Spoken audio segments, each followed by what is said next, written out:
This is the Boeing BBJ 727, an executive marvel that represents an incredible fusion of commercial reliability and luxury air travel, featuring amenities such as a private stateroom, conference area, and gold finishes throughout the cabin. With a price tag of $25 million and a cabin area of over 1,000 square feet or 90 square meters, this aircraft serves as the private sanctuary for the few who demand the utmost in exclusivity and comfort.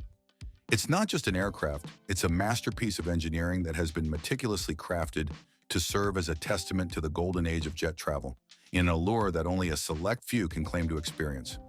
Born out of the Boeing 727 platform, a pioneering trijet, the BBJ 727 has a storied legacy that is nothing short of remarkable.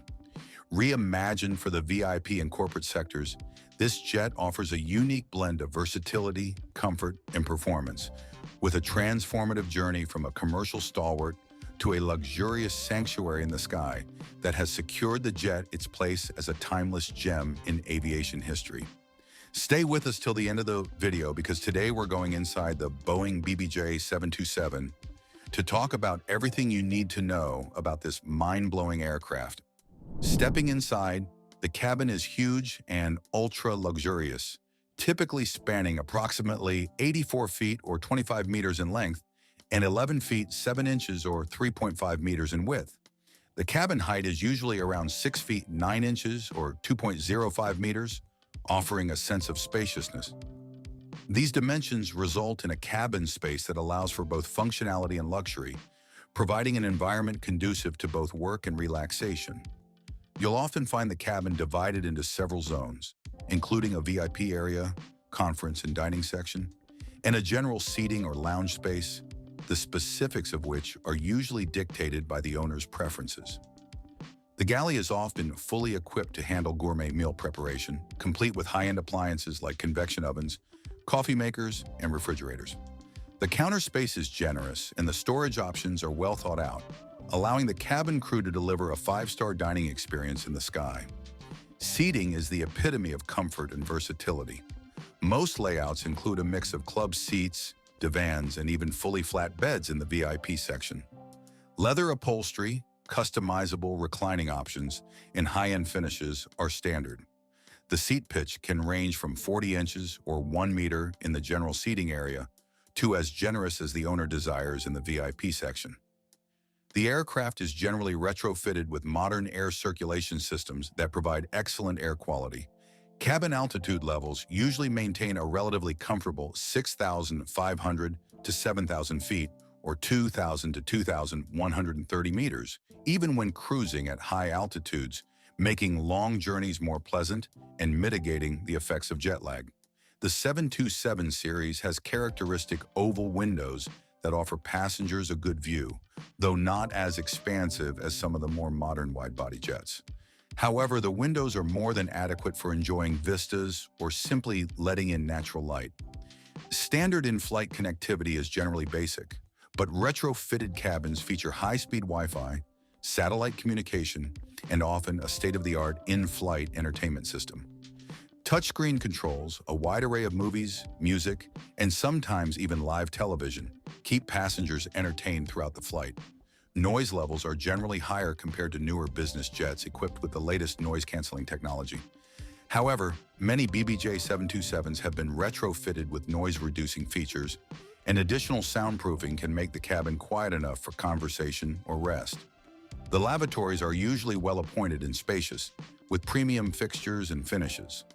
Some configurations even include a shower, which is an added luxury on long-haul flights. Ample space for toiletries and a full-length mirror are generally standard features. Now let's step into the cockpit. The flight deck is designed to accommodate a 3-person crew: a captain, first officer, and flight engineer. The layout reflects the design philosophies of the 1960s, focused on analog instrumentation and manual control systems. The cockpit offers about 150 square feet or 14 square meters of space, which is considered ample for the crew to operate efficiently. The instrument panel is divided into sections for the captain and first officer, each having primary flight instruments such as airspeed indicators, altimeters, and vertical speed indicators. The panel is a mix of round dials and mechanical gauges, showcasing the classic six-pack arrangement common to aircraft of its era. A central console between the pilot's seats contains the throttle quadrant, trim controls, and flap settings. Arguably, one of the most intriguing aspects of the cockpit is the flight engineer's station, situated behind and between the captain and first officer. This station is equipped with an array of switches, dials, and indicators for monitoring and controlling various systems, such as the electrical, hydraulic, and pneumatic systems. The flight engineer is responsible for engine startup procedures, fuel management, and monitoring of key systems throughout the flight.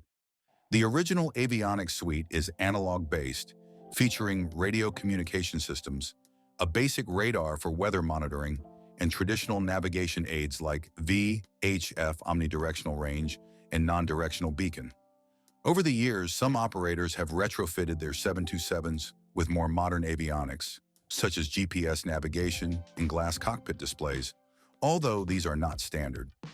The 727 was one of the first aircraft to be fitted with an autopilot system capable of instrument landing system approaches.